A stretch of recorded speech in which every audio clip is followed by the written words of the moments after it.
Hey there, this video is going to be all about tool maintenance, specifically with the Broadfork, but could also be applied to a lot of other tools and some great tips.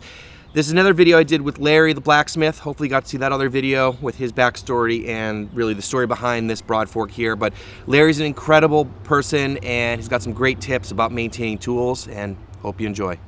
All right, Larry, you're going to show us here today about how to maintain the Broadfork, and specifically your Broadfork, but a lot of tips here for general tool maintenance. Garden tools in general. Okay.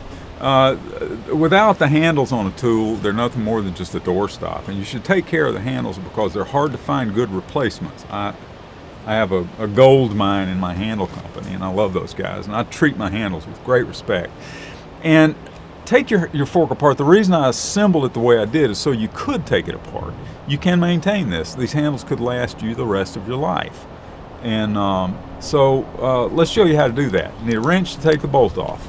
It's a standard lag screw, and we'll just unscrew it and get the thing loose. And it should just come out by finger. There. And these sometimes they'll drift out. That one will, but if it's a little challenging to just pull it loose, just a mallet of some sorts, and just you tap it out like this with a wooden stick. That gets the handle out. Now, when I send these to you, they've been soaked for 24 hours in a 50-50 mixture of linseed oil and turpentine. And it's a common product. Grandfathers and their grandfathers used this. It's an old way to preserve wood. The turpentine thins the boiled linseed oil and lets it run into the grain of the wood more handily.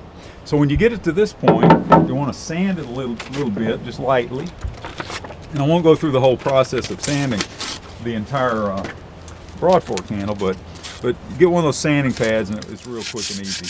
But you want to sand this down a little bit just to get the surface stuff off it. And then, if I were going to show you the whole thing, we'll take this and sand the entire handle down. So just get it back, get the dirt off it.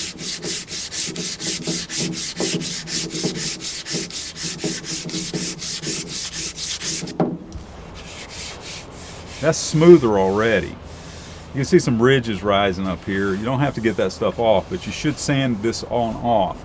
The next step. And what grit sandpaper do you like? That's about 100. Okay. Yeah, something like that. That's about probably the right one to use. If you go finer, it just makes it smooth. And you may want to do that later. But linseed oil and turpentine together at a 50-50, boiled linseed oil and turpentine at a 50-50 mix is what I use for this. So I take this can and I'll put both the handles in it and leave them sitting in there just drinking for days. If you want to, overnight is fine. It just needs to rehydrate itself. We'll take this one out. And will that move all the way up the handle? Yeah, it'll start going up. You'll see pretty immediately, just after a couple of hours, you'll see droplets coming out of here. You see it looks wet.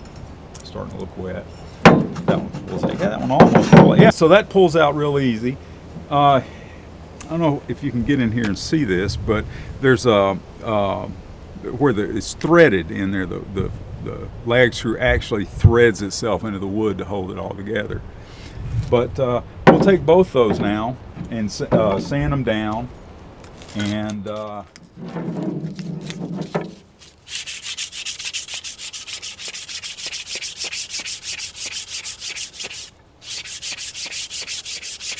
and again, having one of those sanding blocks or a mechanical sander, electric sander, that's good too. But mainly just get the surface stuff off of it. And show you how this works with just applying some of this with a rag. And it's not, heavy toxins and stuff. It's not like using thinners and such. But this just kind of rehydrates it from the outside. And you want to do this to your handles. I do it to the handles every few months. They start to look dry, they're getting dry.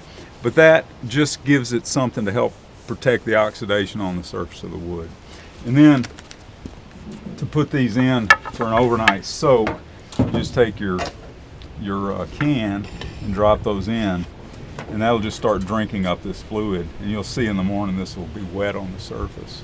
Okay, do you have to flip it over, or? No, okay. But yeah, you can do the other end too, and should. And for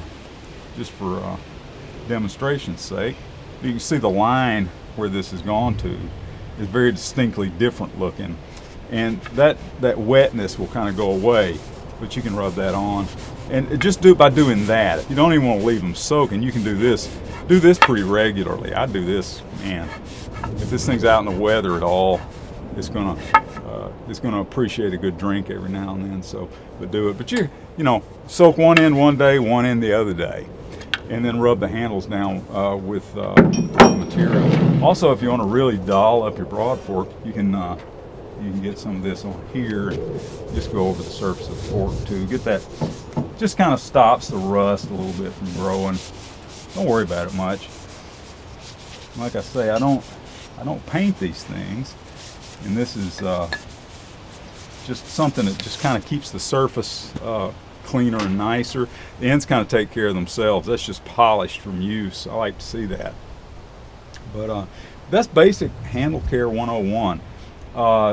You need to do it as often as you need to do it. If you got it set in a nice temperature, humidity controlled place, a nice garage, it won't be a problem so much. But if you've got an outdoor storage or an uninsulated, unheated, non-humidity controlled environment, you need to do it more often. And I would err to doing it more often than not. Larry, any other general tips for hand tools and maintaining them?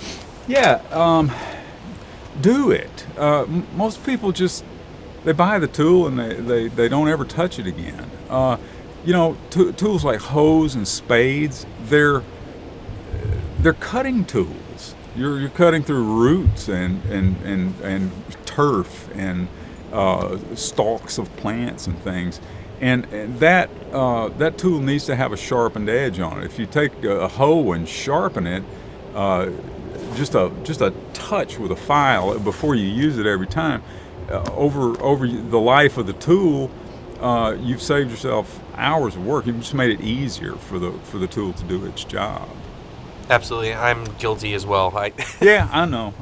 I always joke that blacksmithing is the second oldest profession, and of course farming was first. And since farmers tore up everything they got, the blacksmith came around, and that's where they made their money. But yeah, tool maintenance is hard with all the work that the farmer does. It's just hard to imagine going in at night and polishing the edges of your hoe or your shovel or what. But it really it makes a difference. Absolutely. Well, Larry, thanks again for the tips and everything else. Sure. Thank you. Hopefully you enjoyed this video, and you can see that it's pretty easy to maintain your tools. I am guilty of not being so good about it, and I think Larry has motivated me to take better care of my tools. So if you're interested in picking up one of these Broadforks, links down below, and I'll also leave a link to the full interview with Larry about his story and this tool in particular at the end of the video. So thanks so much for watching, guys. Please hit subscribe if you're not already, and we'll see you in the next one.